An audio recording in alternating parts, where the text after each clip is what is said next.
Alright, so I'll admit Jack 2 is probably the toughest game I've had in quite a long time, in the sense of being fair when it comes to my evaluation of it as I go through it and talk about it here. Because like I said, I liked the first game so much, and even though I was prepared for the major changes, it's still just hard to get over the fact that this isn't what I wanted and just being more of what I loved so much in the original. The funny thing is, the two things I knew for sure going in were actually two things that I wound up not having really much of a problem with. Being one, the change of tone towards a mid 2000s edgy, which I think is fine. And hey, to the game's credit, I felt like the supporting cast was stronger in this game, as was the general story.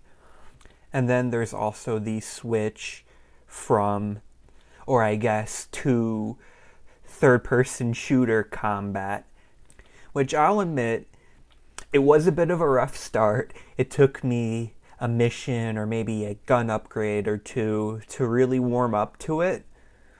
But it wound up being pretty solid. My only complaint about it is that I'm just not as good with that type of combat.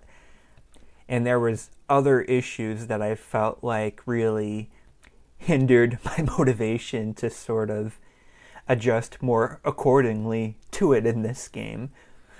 The biggest issue I feel like this game had was Haven City. When I think of a big open world, I think, you could look at a map or just the area around you, and maybe you'll need special equipment or items or a certain skill level, but minus outer wall limitations, you can get from point A to point B in a variety of ways without a lot of restrictions, where here, like, you'll see a landmark look like it's not that far away. But then when you look closer at the map, you'll see that there's a wall in between that you've got to go back and forth around. That winds up wasting all this time. And I feel like this game definitely took some inspiration from GTA 3 or whatever would have been around at the time. But they just completely missed the bar when it comes to getting from point A to point B and having it be exciting and fun. And even with GTA, that's one of the weaker parts of the game. That's why they eventually added the quick travel taxis. But there's at least a big variety of routes you can take, and it's thrilling to be weaving back and forth between traffic or going head on in an opposing lane. And this game just never really finds that, and it's just a chore getting around. And you've got to go around so much in this game. Like, that, I feel like, was most of the gameplay, getting to a mission accept point and then a mission begin point, and then finally be able to have a little fun with the mission. And the thing that's crazy too is the one mission giver, Vin, they did right. He has a portal right in his lab that will bring you to the area he keeps sending you to. Because most mission givers keep sending you to the same area over and over again. And it's at the point to where it's like, why is the mission accept point and start point so far away? Why couldn't they all have portals, or at least be a lot closer in proximity? And it's just really repetitive, especially when it's already not fun getting around to begin with.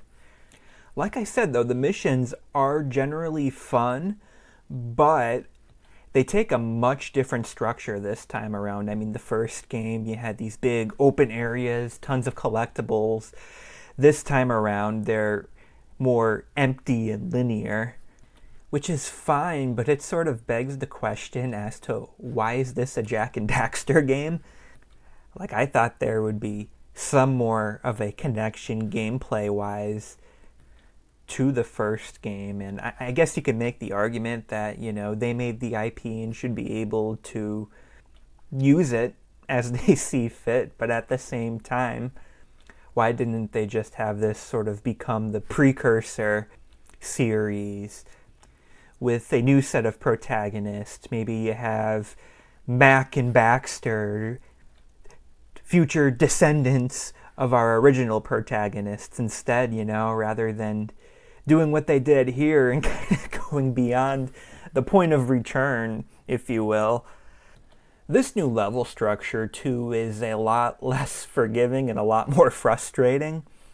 Like, if you die in Jak 1, I mean, it's a big open area. You can easily, roll jump your way back to where you were. Easily find where you were, because that's probably the area where you still have a bunch of precursor eggs still lying around. But here, there's just not a lot of checkpoints, and you wind up having to repeat yourself a lot.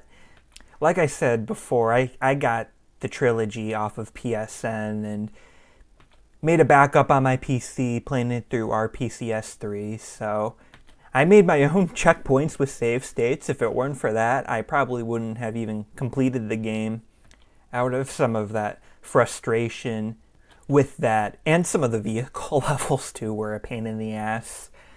And like I said, I just didn't have a drive to really do things properly, if you will. I don't feel like there's a lot of health pickups either. Actually, I saw the one new collectible right there, kind of a little off track there. But that is another thing that this game did. Not a big deal, but I at least like the idea of a new collectible for defeating enemies. It's just I would rather that alongside all of the other collectibles, And I don't know, besides GTA, I mean, I feel this game definitely took some inspiration from Ratchet and Clank. Kind of makes sense given Insomniac and Naughty Dog, where it may still be pretty close. Another odd comparison, and this is more me personally, is Metroid Prime. I never beat Metroid Prime because it wound up freezing on me one time and I lost a bunch of progress, and that pretty much killed all of my motivation to continue the game. But it was just sort of similar to where I didn't like backtracking or getting lost, but when I sort of got to a more beefy, straightforward area, it was a lot of fun, and there was a lot of potential there for me to really like it. It just wound up really not being my cup of tea, and yeah, I'm not particularly motivated to play Jak 3. Actually, I did play The Lost Frontier years ago, and I just kind of remember getting frustrated with some of the flying sections and remember it not being very memorable.